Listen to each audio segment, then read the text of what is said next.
Hello everyone. This is like just sort of like a silly video that I really want to do. Mainly because I love to talk about books and I literally have no avenue to talk about books beside just ranting to one of my best friends. I recently came across a video called For the Love of Classics tag, which is like a book tag about classic books. And if you guys know me, I am primarily a reader of classics. Honestly, I got into classics very recently. I think that shift towards my affinity of the genre began in like early 2023, so it's only been like 1.5, almost 2 years now. And before that, I mostly read like contemporary literary fiction or fantasy or I guess like Asian literature. But I fell in love with classics, and now I just, almost exclusively, I guess, read classics. I have my questions here, so let's just start. And I apologize if there's like issues with the audio. This is literally only recorded with my my phone camera, so I apologize in advance. But let's start with the first question. So the first question is actually, why do you read classics and how often do you read them? I guess the reason why I read classics is I love history. So I don't like studying history. Like, I don't like taking like classes of history. I am very much a STEM girly through and through. But I love reading or learning about what people did in the past, and like mainly big historical figures. Like, what did they do to be seen as a great person, or at least like a consequential like an important person. Sorry. So through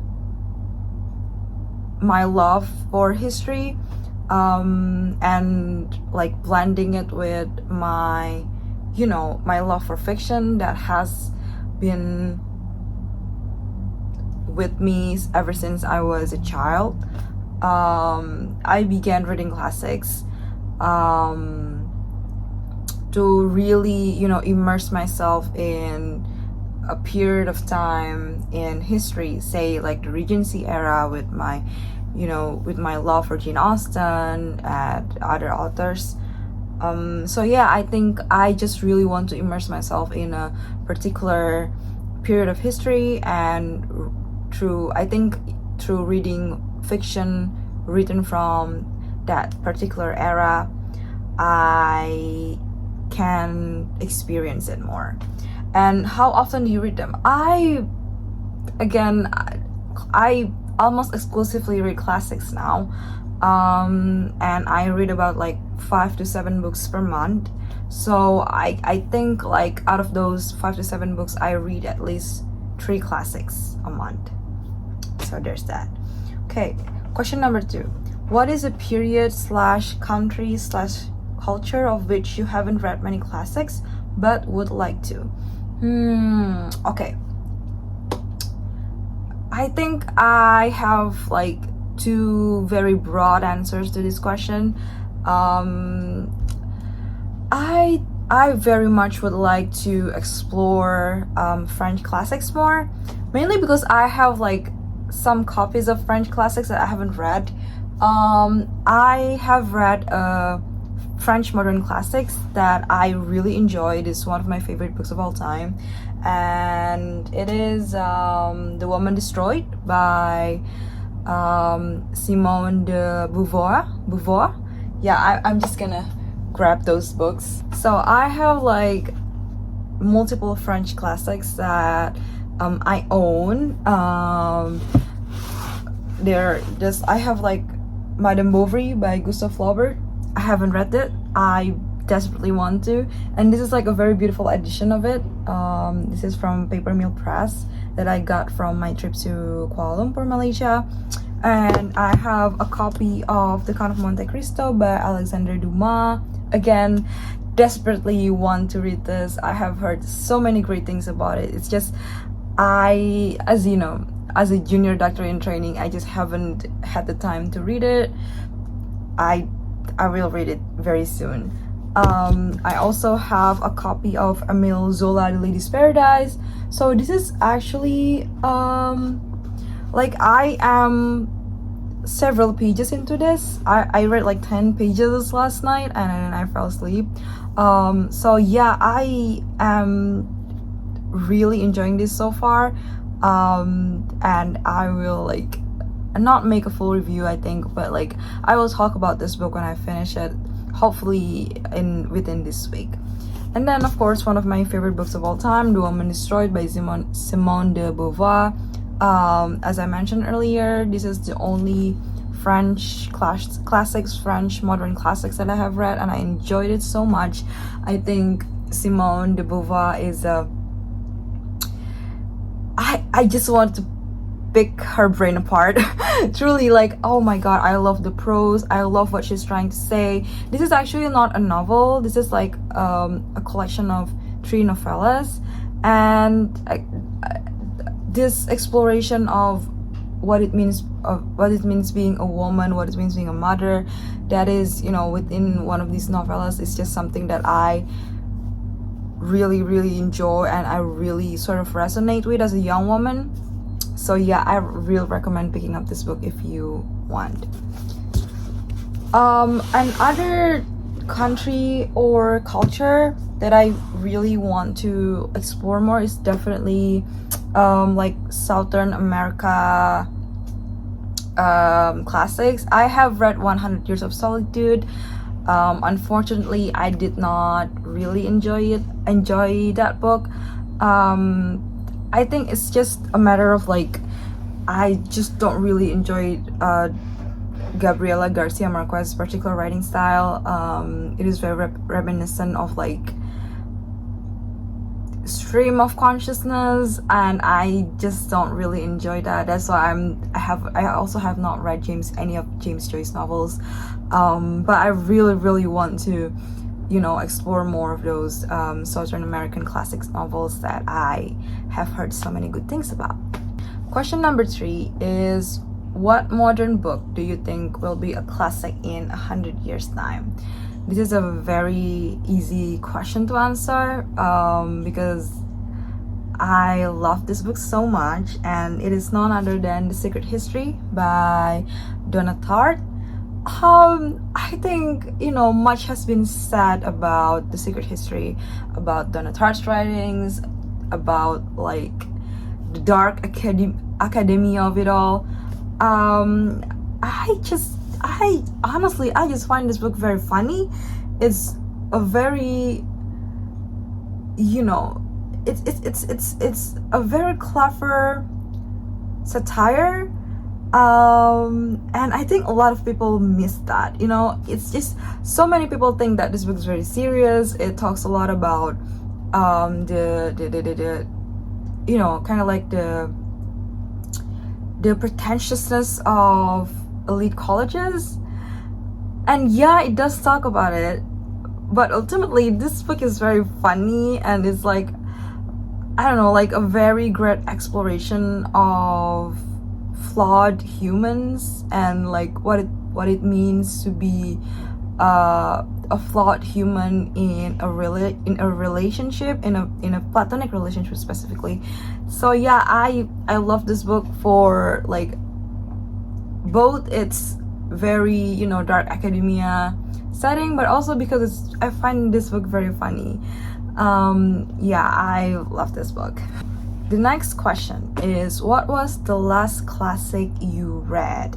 So I just finished this book like last night. No, not last night. I think Oh, 2 days ago. 2 days ago. I finished the book 2 days ago, and it is Little Women by Louisa May Alcott. So this is actually my first time reading Little Women. And yeah, I know it is very, I feel like I missed out a lot by not reading Little Women, especially in the height of its movie adaptation release in 2019, I believe, with Greta Gerwig directing, and Timothée Chalamet and Saoirse Ronan. I think, I'm sorry if I'm butchering all these names, but I don't find this book much to my liking. I think, it's very juvenile in style. It is very direct on what it's trying to say and what it's trying to teach. And I love subtlety and finding hidden meanings in novels. So that's why I don't really particularly enjoy this book. But I can recognize why it has been loved by so many readers. I think if I read this when I was a little bit younger, maybe when I was a teenage girl instead of like a 23-year-old woman, I would have appreciated it more. But reading this for the first time when I'm in my early adulthood feels very, I don't know, I find this very pedantic and just, again, juvenile. But the story itself is great. I get why people enjoy this so much. So this is question number 6. Your favorite classic book cover. Okay, so I have 2 answers, I think, to this question. One is a classic, and one is a modern classic. And first one is War and Peace by Leo Tolstoy. Look at my tabs. Reading this book is I feel like when I finished it, I have reached the summit of Mount Everest. But I can't lie, I am so drawn to this cover, and it is something that is very, accurate to the contents of the book. I think this is supposed to represent Natasha, I think, and it's just how I imagine her to look like. And when you see it on the shelves of a bookstore, or even in your own shelves, it's very, I just want to look at it, it's just very inviting. It just makes you want to read the book. It makes you want to, again, immerse yourself in this Russian Napoleonic War period. I love this cover, and I even bought blue tabs to match the cover of this book, because I just love it. I just find this really, really pretty. And then the next book that I find very pretty, but not in a, not pretty, I guess. It's very fitting to the subject matters discussed in the book, is Truman Capote's In Cold Blood. So the cover of this book is actually the murderers that were, whose story was adapted and written about in this novel. And this is just a very, again, fitting cover for the contents of the book. You can see their faces very clearly, and I guess it sort of haunted you. It certainly haunted me when I read In Cold Blood. So yeah, I just find this it's just such a clever cover. So yeah, one of my favorite covers, a classic book cover ever. Okay.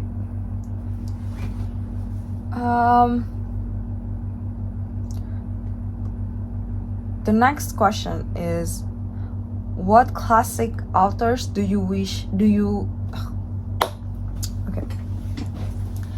okay. The next question is, what classic authors do you wish had written more books? Well, I think this is like a very easy question again to answer, and it is definitely John Williams. Okay, so we have 3 of his books, the New York Review Books editions of John Williams books, and so he has only written a total of 4 books in his lifetime. The first one is sort of like, some people call it disowned by John Williams himself, because he wasn't proud of the book, and I actually have not read his first one. I even forgot the title, but like, he only wrote 3 proper novels, and I have read them all. He is one of my favorite writers. Stoner is one of my favorite novels of all time. Just what an achievement in literature and in writing, and just I really connect to William Stoner as a person and as a reader. I just, I think what he did, switching his major from agriculture to literature, is something very brave. If given the chance, I think, and if like I was, if I had better means of wealth, like family wealth, I would have definitely chosen English literature as my major instead of like medicine. So like I wish I had the same courage as him to switch my majors, but I didn't, and now I'm like a doctor. And I also really love Augustus by John Williams. This is something that fulfills what I want in classics literature, which is, a writing of a prominent political or historical figure. And this one in particular is about Emperor Augustus, who is the first emperor of Rome after the fall of the Republic of Rome. And it is again very well done. It is written in this epistolary. It is written in letters. Epistolary. It is written as an epistolary novel. So we see Augustus from the point of views of his closest confidants, his daughter, his enemies, his family. So we don't actually get his thoughts not until the end of the book, and I found that very interesting. I just enjoy reading this novel. Julia, his daughter, is like very well written, especially compared to other women characters in his novels. So yeah, I just love it. With Butcher's Crossings, I think it's just the genre. I don't really like Western novels, so I don't particularly, compared to his other 2 books, I don't particularly like this one. But it's still, his writing is still just pure genius. The next question number 8 is, what is your least favorite classic? This is going to sound like I think people are gonna stone me to death for this, but I just did not enjoy Jane Eyre by Charlotte Bronte. I don't know, you guys. There's something about Jane Eyre that I just did not enjoy. I did not enjoy how pedantic it is sometimes. I did not enjoy the writing style. I did not enjoy any of the characters. I find them all very insufferable.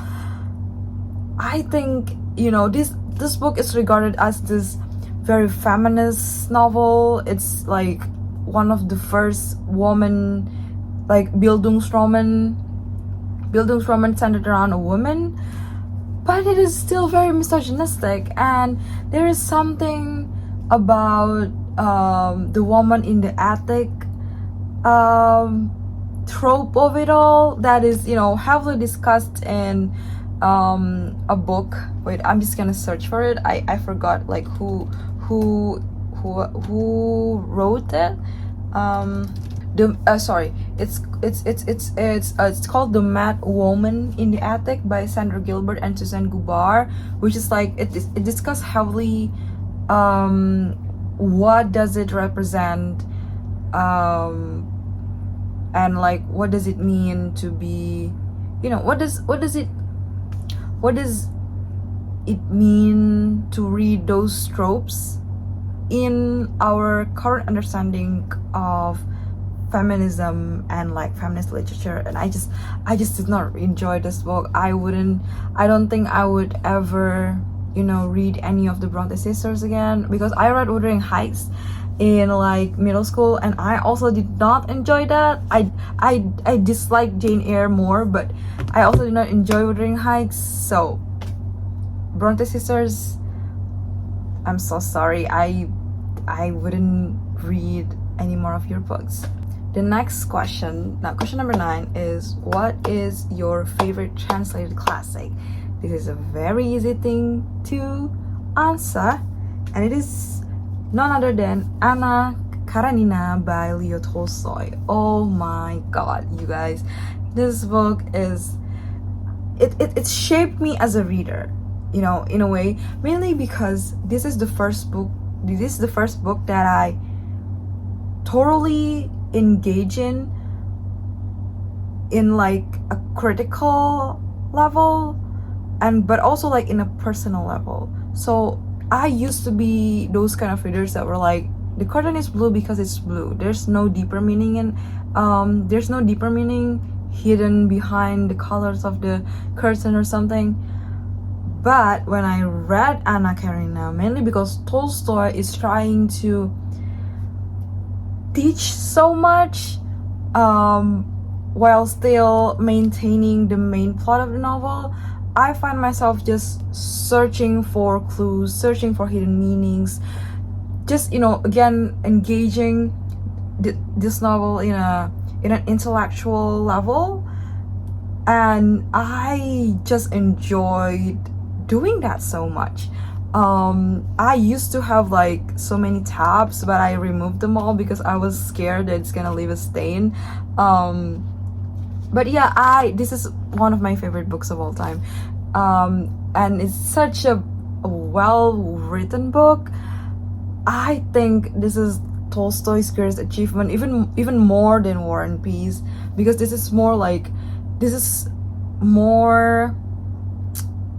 is more direction put into this, because with War and Peace it's sort of like there's so much going on that it's harder to keep up. But with Anna Karenina, this is more directed. It's like it's stayed in its own lane. It's just very well written with very rich characters, and I just love this book so much. Please read Anna Karenina if you haven't. Again, one of my favorite books of all time. Next question number 10. What is your favorite modern classic published after 1900s? My favorite classic, and one of the very first classics that I have read, is Rebecca by Daphne du Maurier. This is, I think, first published in like the 1930s, 1940s, and even like I think I read this when I was 10 years old, I think, which is like much too young to really understand the themes and like the subject matters that were discussed in this book. But I enjoyed it even then, and I have like reread this book multiple times by now, and I still love it. Yeah, I think Rebecca is you know, it's gothic, it's romance, it's a discussion also about like mental illness and like what it means to be the second woman and I just find this very interesting. And Manderley, oh my god, what a place. It just speaks to Maurier's writing ability to be able to write a place that is also a character in itself, because Manderley is very much a character in this book. It haunts the narrator of the book. It serves as like a backdrop and also as a plot device in Rebecca. It's just excellent, and I really enjoyed the 1940 adaptation with Laurence Olivier also, but I did not really enjoy the adaptation that was recently released by Netflix, I think like a few years ago. I just don't like it. But the 1940 adaptation directed by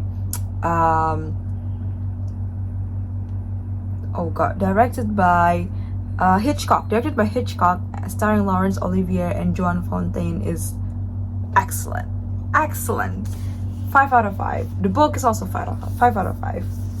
The next question is, what classic literary places would you like to visit? I guess I have to sort of cheat a bit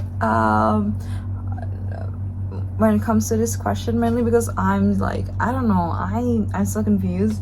But I think I would like to visit and time travel to 1920s Paris, as depicted in Hemingway's A Movable Feast, which is sort of like autobiographical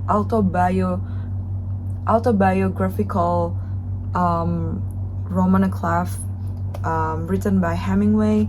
So, oh my god, when I read this book, I just wanted to be transported into that time period and that place, mainly because 1920s Paris was such a beacon for a lot of writers, a lot of artists, including Hemingway, Pablo Picasso, F. Scott Fitzgerald, and Zelda Fitzgerald, his wife, and also Gertrude Stein, and all these great writers and great minds and great artists just hanging out and about in Paris. And I think that would be such a great time and such a great place to visit. And this is something that's like impossible to do because we haven't invented a time machine yet. But I just love that time period in that place. Question number 12 is, what is the first classic you would recommend to a child? This is kind of hard to answer, mainly because the classics that I read are usually not very child friendly. But I think I have to go again with Little Women by Louisa May Alcott, with reasons that I have explained earlier in this video. It's very juvenile in writing, and it's something that is very easily understood. The subject matters that are being discussed are also like, it's not heavy. It's very direct in what it's trying to teach to the readers. So yeah, I think Little Women fit the bill for this question. The next question number 13, and our second to last question, is, what classics do you think are mistitled? What would you rename them? I don't have any like good answer to this question, mainly because I don't know, like, I think each writer chooses their titles with reasons that are perhaps best known to themselves. So like, I don't know, I don't really like to debate about like the choice of titles. But if I have to choose, maybe it would be Stefan Zweig's Chess or Stefan Zweig's Chess Story. This is I love this book so much. I think it's very well written. But you know, if I had to like change its title, maybe it would be like the chronicles of a chess player, because this is not about chess as much as it is about the life of an amateur chess player who is, you know, imprisoned during the World War. So yeah, I think if I have to choose, I would choose Stefan Zweig's Chess. The last question, so we are at question 14, and it is, what is your favorite classic? What is my favorite classic? I have to go with my girl, with my best friend, with a writer that I share a birthday with, by the way, and it is Jane Austen, particularly Emma by Jane Austen. My favorite book of all time, my favorite book of all time. I love this so much. I find this very funny.